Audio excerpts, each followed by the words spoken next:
It's a mix of things. Right now we're at MFF, which is one of the biggest conventions in the world. My first convention, actually, and I've loved it ever since. I mean, it's overwhelming. Obviously, there's 17,000 plus people here. But at the same time, everyone's so accepting and so welcoming in this community.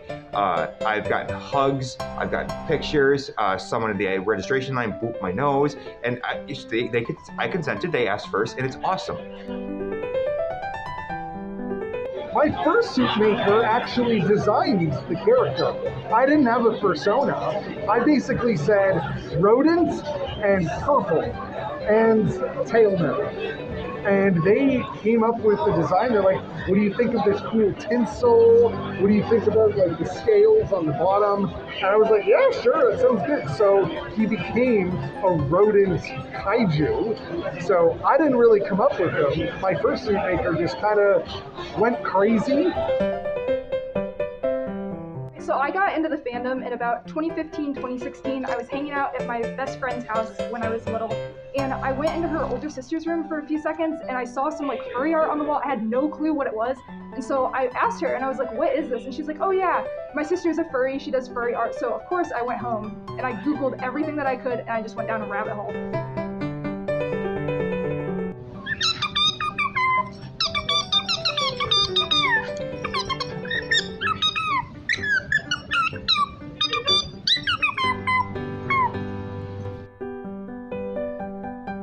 So my other hobby I was kind of getting into right at the time I was getting into furry stuff was 3D printing.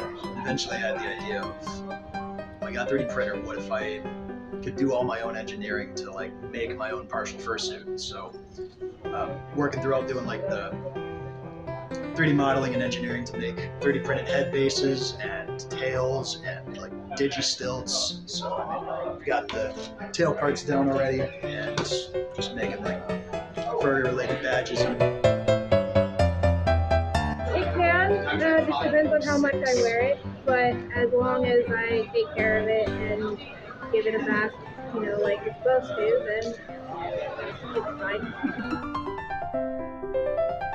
My dad is an engineer, he's a creative, he loves doing textile work, so he thinks the suits are really cool, and he understands why I like being in a community of people similar to me. But other parts of my family, they think it's a little too weird, they don't want to talk about it, they kind of think it's a weird sex thing. It's not, it's just loving anthropomorphic animals and art, and so some of them understand it, some of them don't, some of them say I don't understand it, but I'm happy you're happy. So to me, a persona is a character that I created.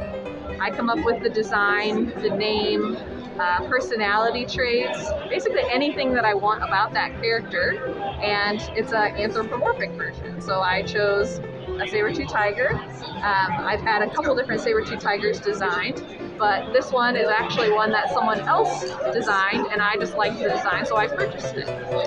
You can create your own characters. It's something that you can buy from someone else. They're just a lot of fun. So I am a sea slug or a nudibranch, and the colors of mine are specifically the blue, white, yellow color.